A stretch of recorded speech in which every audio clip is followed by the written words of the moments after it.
We could spend time talking about how perfectly this was directed with this ensemble cast or how you were able to flesh out your character, but I think with this movie, we have to talk about the writing first in the small amount of time we have, because I think it was so well written and just sucked you in.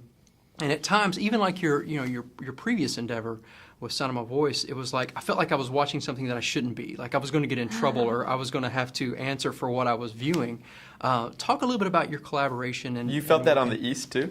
I did. When there were certain scenes where I felt like I'm not supposed to be seeing this. Wow. This is information I'm not supposed to know about. Interesting. And how does that work working in tandem? Is it like a band where you guys just know each other's rhythms, or did you get a lot of practice on your previous one and that's how this one works so well? Yeah, I mean, I think that what you said was really cool. Yeah, it is like kind of like being a band. We do understand each other's rhythms, but we have to work at it too. It's sort of like a marriage. I think you have to work at it every day and make sure that you're listening to each other, that you're really hearing each other, and that, as Britt said earlier, that you're being supportive of the other person so the other person feels safe to crawl out without being sort of fake. It's a hard. Yeah, to not be phony, but to also not like hit down the first idea, because usually if you don't hit down the first idea, the second or third idea gets better. Like you're trying to go somewhere, and like how do you, as partners, encourage one another to go as far as you can possibly go? There's an interesting dance to that, but I think we've been doing it for a while now, so we know we're a bit better at that than we started. All right. Well, how did you handle, because a lot of people would look at this and go, oh, it's so preachy, it's so environmental, it's so down with the upper class. But you guys did it in a way where it was preachy, but it wasn't heavy-handed. It wasn't preachy with at the same time it had a strong message. How did you go into that? And did you talk about that beforehand to say, hey, we want to make sure we don't cross this line or not this line? Yeah, I mean, we don't believe that we have any answers, so we have nothing to preach, so we can't preach. But what we did want to do was raise a lot of questions.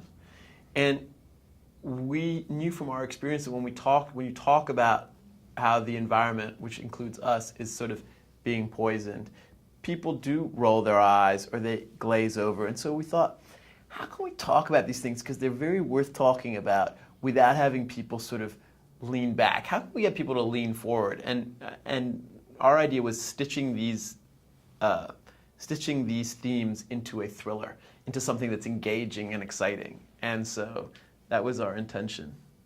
Yeah, and I know you got to put it in a genre because that's how it works, but I mean, it's so past the thriller espionage movies that we're used to. This has an element to it.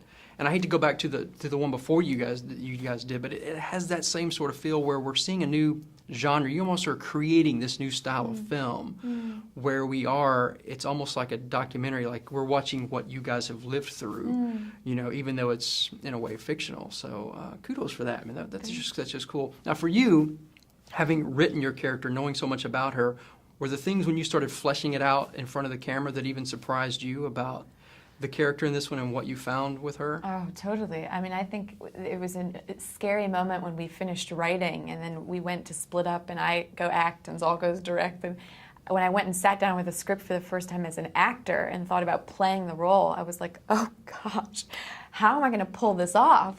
She's lying to everybody. You never know exactly what she's thinking. How are you going to make that connect, and how are you going to make it feel real and authentic, this massive arc that she goes through, this awakening she has? It was a bit overwhelming, especially because once she gets into the East, she's observing a lot and she's being impacted upon. But how can you take in and also still be acting with agency? How does she not become passive in this experience? How is she actively exploring it? That was the tricky things to think about. But she surprised me constantly in the things that would come up while living in her heart and brain space. Certainly at the end, I mean, that last moment with Patty Clarkson, that just kind of like, this thing just came up that was just Sarah like sort of dying to speak her mind finally, and throw off all the shackles of authority and say what she actually felt, but do it in a way that also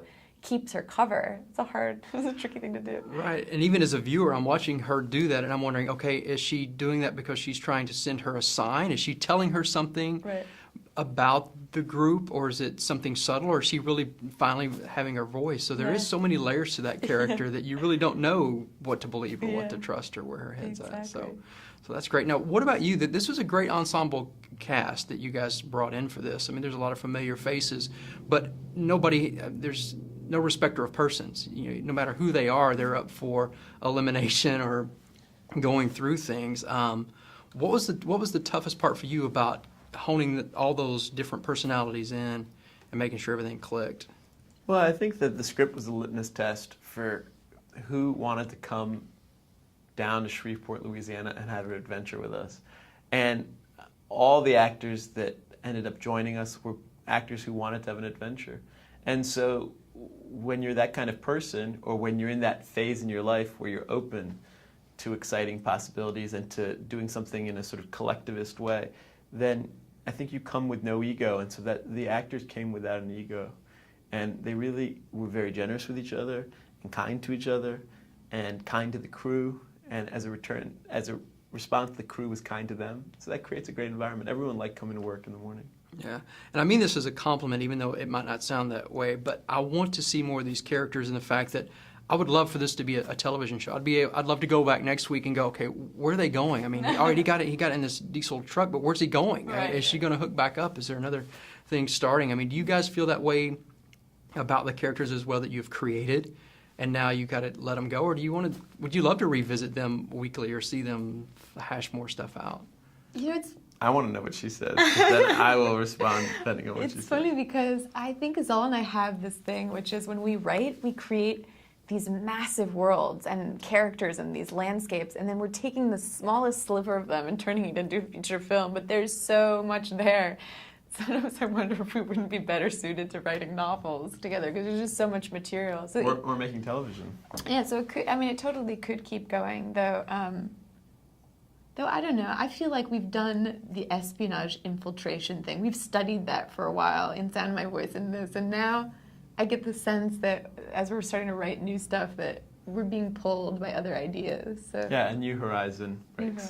horizon. Gotcha. Well, it was a fabulous film, and thanks for your time today. Appreciate Thank it. you. Thank you. Yeah, good job.